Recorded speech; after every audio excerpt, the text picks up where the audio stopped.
कल एक प्रोग्राम मैं खुद देख रहा था जिसमें वो उस्मान डार साहब कह रहे थे कि हमारे दौर में पीएमएलएन से चीजें सस्ती हैं, महंगाई कम है, और एंकर कह रहा था हाँ जी बताएं जवाब दें इनका। एंकर साहब ये नहीं कह रहे थे कि भादू केड़ी गल कर रहे हैं, लेकिन ये बात बिल्कुल ठीक है, मीडिया का रोल इतना नेगेटिव है। अच्छा उमर भाई, एक ब्रॉडशीट के सरबराह ने जो नए इंकशाफ किए हैं, इनको पीडीएम को कैसे कैश करवाना चाहिए, बेहतर हिकमत अमली क्या इख्तियार करनी चाहिए? यार देखिए, बात ये है कि अब मैं ये समझता हूं कि सियासतदानों ने अपना काम कर लिया। हम हमेशा सियासतदानों को इल्जाम देते थे कि ये बोलते नहीं है, पंजाब आवाज नहीं उठाता, पीएमएलएन जो है मज़ाहमत की पार्टी नहीं है। उन्होंने अपना काम कर लिया और उन्होंने बड़ा नुकसान भी किया है, अपना जाती नुकसान किया है।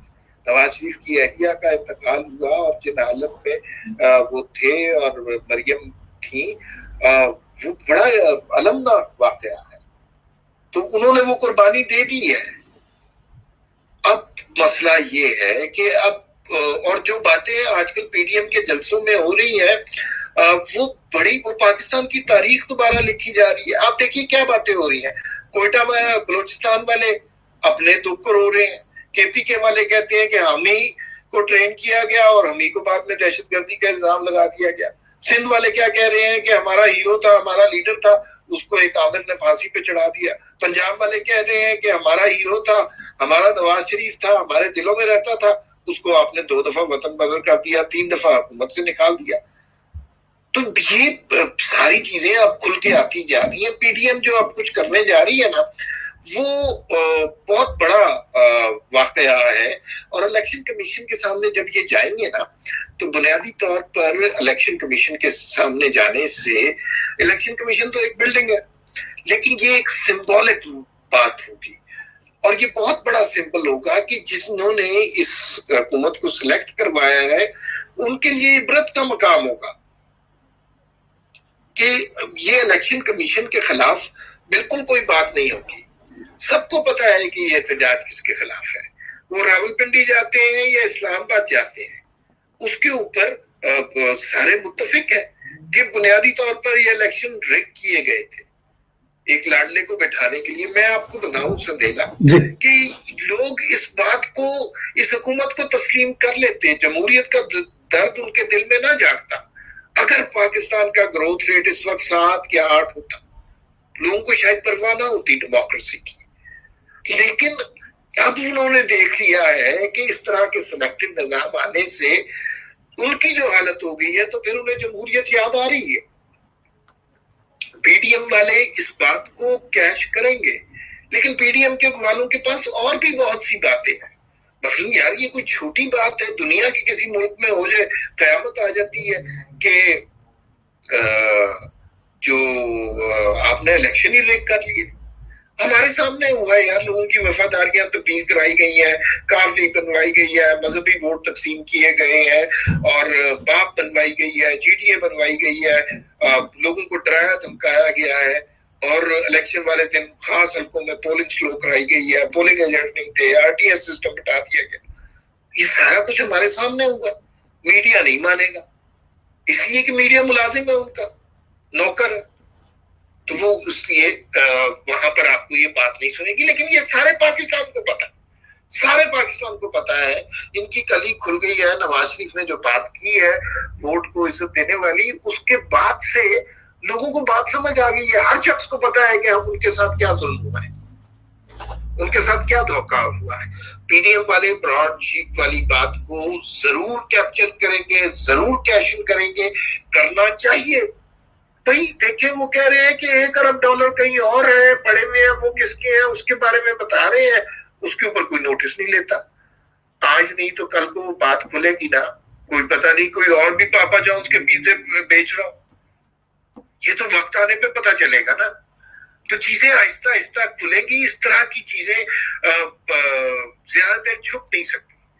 लोगों को बेवकूफ बनाया जा सकता है, लेकिन हमेशा के लिए नहीं बनाया जा सकता, हमेशा के लिए नहीं बनाया जा सकता। उमर भाई ये बताइए, सुने आज साडा जहाज फड़िया गया? नहीं साडा जहाज है। वो देखिए, अब एक वजीर साहब थे, उन्होंने खुद अपने इदारे को, हवाबाजी के वजीर, उन्होंने खुद तो कहा कि नहीं हमारे पायलट तो ट्रेंड है नहीं, ये तो ऐसी जहाज उड़ा रहे हैं। कितने ऐसे लोग होंगे जो बड़ी ईमानदारी से जिन्होंने पायलट के लाइसेंस लिए होंगे, जो बड़ी ट्रेनिंग के बाद यहाँ आए होंगे, सबका मुस्तकबिल तबाह कर दिया, पाकिस्तान की एयरलाइन तबाह कर दी। दुनिया में हम कहीं प्रवास करने के काबिल नहीं रहे। और फिर उसके बाद उन्होंने 3 महीने बाद माफी मांग ली। लेकिन ये पाकिस्तानी अवाम किससे माफी मांगी ना, दुनिया तो ऐसी चीजों पे माफ नहीं करती, ना कर सकती है। सारी दुनिया में पाकिस्तान की वो बंद हो गई है एयरलाइंस। और आज जो जहाज पकड़ा गया, भाई लीज का मसला था या पैसों का मसला होता तो आप खुद सोचिए, ये ऐसे थोड़ी होगा कि वो कोई बहरी कज़ाक है और उन्होंने जहाज पकड़ लिया होगा। इसके बारे में कोई खतो किताबत हो रही होगी, वो पैसे मांग रहे होंगे तो आपने पैसे नहीं दिए होंगे। ये एक्सट्रीम जो स्टेप है उन्होंने कुछ सोच समझ के लिया होगा। तो इसका मतलब है कि आपने जानबूझ के उनके पैसे नहीं दिए, आपने जानबूझ के तैयारा वहां भेजा, आपने जानबूझ के पाकिस्तान को बदनाम किया। आप पाकिस्तान की तज़हीक और तौहीन के लिए आए हैं, पाकिस्तान का तमस्खुर उड़वाना चाहते हैं। इसके अलावा आपके क्या मकासद है जो पूरे हुए हैं अब तक? क्या 1 करोड़ घर बन गए हैं? क्या 50 लाख नौकरियां मिल गई हैं? क्या गरीब की सूरत हाल बेहतर हो गई है? क्या रियासत मदीना बन गई है? ये कैसे लोग हैं यार, कितना बड़ा धोखा दे रहे हैं हमें। और अब इसका हल में वो जो आप बात कर रहे थे कि सियासतदान अपना जिम्मेदारी पूरी कर चुके हैं, उन्होंने कह दिया जो कुछ कहना था। कोई फांसी पे चढ़ गया, कोई मुल्क बदर हो गया, कोई कत्ल कर दिया गया, वो अपनी जिम्मेदारी, अब अवाम की जिम्मेदारी है। निकले ना बाहर, अवाम की जिम्मेदारी, निकलेंगे तो फर्क पड़ेगा ना। बिल्कुल बिल्कुल, बाहर निकलेंगे फर्क पड़ेगा, ये अवाम की जिम्मेदारी है। अच्छा, एक चीज और बताएं, उसामा सत्ती पुलिस के हाथों एक बच्चा जो है उसकी मौत हुई है, उसके बाप को अपने दरबार में बुलाकर रऊनत से तज़ियत की जाती है। अमेरिकी सदर मकतूल स्याह फाम की बेटी से झुक कर मिलता है, वो तस्वीर आपने भी देखी होगी। क्या फर्क क्या है? फर्क सिर्फ रऊनत का है, तकब्बुर का है, गैर इंसानी रवैये का है। वही ये, और देखिए आपने देखा होगा कि आज आपने बड़े अजीब से दिन मुझसे राब्ता किया, मैं पहले ही इन पे बहुत सख्त मुझे गुस्सा चढ़ा हुआ है कि देखिए कि हमारे मीडिया में ऐसे लोग हैं जो मुसलसल पाकिस्तानियों को बताते रहते हैं कि तुमसे ज्यादा खयानतदार, बेईमान और तुमसे ज्यादा जिस पे लानत भेजी जा सके वैसे लोग ही कोई नहीं है। ये बिल्कुल गलत बात है। हम पाकिस्तानी बुरे लोग नहीं हैं, हम ना बेईमान लोग हैं ना खयानतदार लोग हैं, हम अच्छे लोग हैं।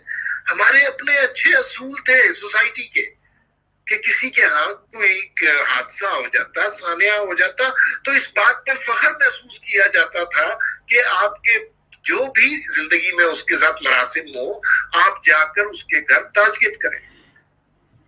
आप कैसे हो सकता है कि आप 7 दिन लाशें पड़ी रही हो और आप अपनी जिद पे अड़े हो कि मुझे ब्लैकमेल किया जा रहा है? जो लाशों से ब्लैकमेल हो सकता है वो तो फिर किसी से ही ब्लैकमेल हो सकता है। उसामा सत्ती के वालिद की मैंने तस्वीरें देखी, क्या मिला उसे इस ताज़कियत से?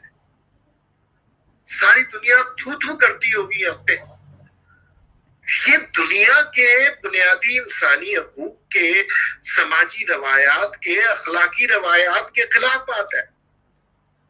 क्या आप जिसका बेटा मरा है जवान, उसको कहे मेरे घर आओ, मैं तुमसे ताज़ियत करनी है? कितना जुल्म है यार, कितना जुल्म है। इन्होंने हमारा जो सोशल फैब्रिक है उसको भी तबाह कर दिया है। बिल्कुल ऐसे ही है, बिल्कुल। हमारी रवायात, हमारी तहजीब, हमारी सोच सबको गलीज करना चाहते हैं।